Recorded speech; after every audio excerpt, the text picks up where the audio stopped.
Hoy vamos a trabajar con el cuento fantástico. El cuento fantástico utiliza como punto de partida los misterios que plantean el hombre y su mundo. El autor del cuento fantástico va a utilizar uno de estos misterios, pero no tiene la intención de resolverlo. Entonces va a crear un efecto de incertidumbre. El autor del cuento fantástico va a partir de elementos reales y cotidianos, pero va a anular esa realidad, entonces nos va a trasladar al ámbito de lo misterioso y de lo inexplicable. Bien, el mundo del relato fantástico se representa desde una perspectiva realista. ¿Qué quiere decir esto desde una perspectiva realista? Que todos los elementos van a ser identificables y van a ser reconocidos por el lector, ¿sí? Pero va a suceder en este mundo de perspectiva realista un hecho extraño. Un hecho extraño que no se rige por las leyes del mundo realista, ¿sí?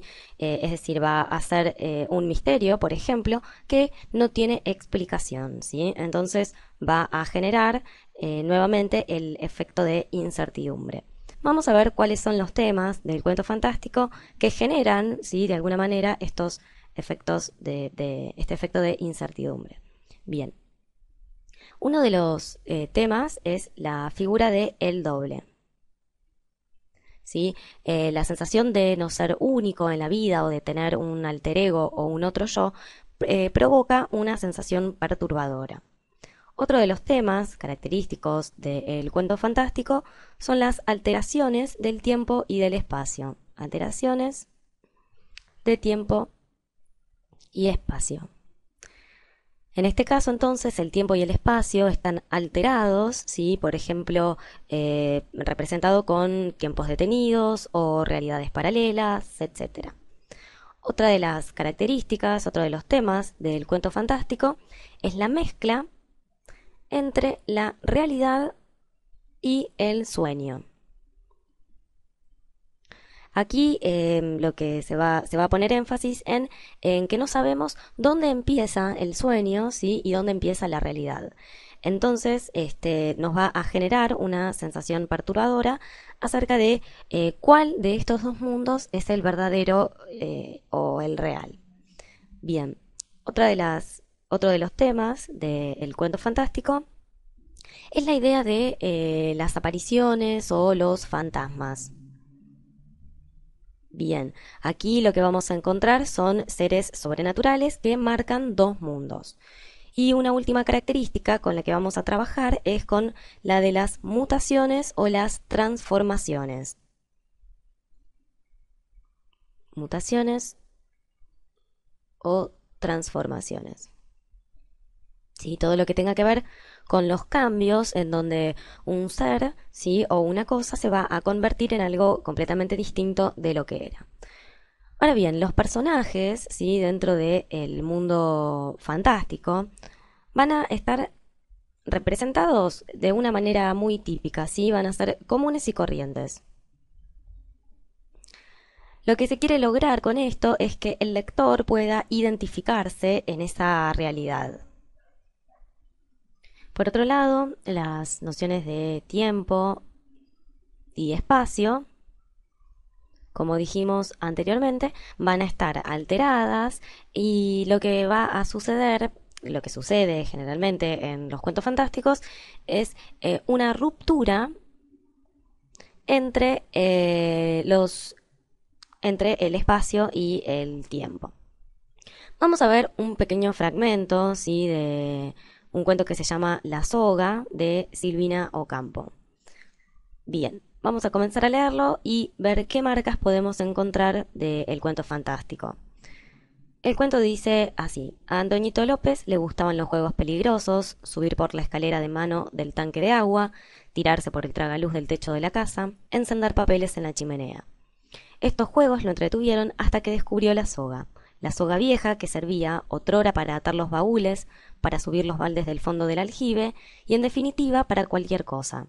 Fíjense que hasta acá todas las acciones, ¿sí? Todos los hechos que nos están contando son acciones completamente cotidianas, ¿sí? Acciones cotidianas en donde no se presenta ningún elemento que nos llame la atención.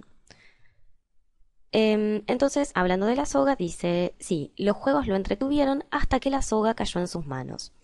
Fíjense que la presencia de la soga, ¿sí? Y su presentación es lo que va a generar, de alguna manera, va a entrar en la temática del cuento fantástico. ¿Por qué? Porque acá el narrador nos está contando sobre Antonito López, que le gustaba jugar y enumera cuáles son los juegos con los que él se entretenía. Pero de repente cuando menciona a la soga, nos deja ver que la soga que se presenta como juego deja de ser un juego, ¿sí? A partir de esta frase. Los juegos lo entretuvieron hasta que la soga cayó en sus manos, lo que significa que la soga no va a ser un juego. Continuamos. Todo un año de su vida, de 7 años. Antonito había esperado que le dieran la soga. Ahora podía hacer con ella lo que quisiera. Primeramente hizo una hamaca colgada de un árbol, después un arnés para caballo, después una liana para bajar de los árboles, después un salvavidas, después una horca para los reos, después un pasamanos y finalmente una serpiente. Otra cosa que es interesante acá son las transformaciones. Fíjense cómo cambia, ¿sí? Una hamaca, un arnés, una liana. Hasta acá todos los elementos, salvavidas, son inofensivos, ¿sí? Pero poco a poco este elemento, que va sufriendo transformaciones, se va transformando en cosas que son más inofensivas, ¿sí? Una horca, bueno, un pasamanos y finalmente una serpiente. Tirándola con fuerza hacia adelante, la soga se retorcía y se volvía con la cabeza hacia atrás, con ímpetu, como dispuesta a morder.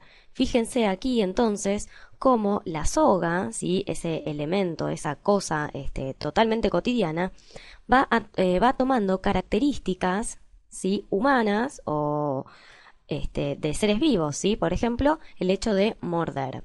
Entonces, esto es importante porque este elemento va a sufrir determinadas transformaciones, ¿sí? Se convierte en una serpiente y parece que va a morder dentro de un ámbito completamente real, ¿sí? No salimos de la perspectiva realista. Continúa el relato. Yo lo vi llamar a la soga como quien llama a un perro, y la soga se le acercaba, a regañadientes al principio, luego poco a poco obedientemente.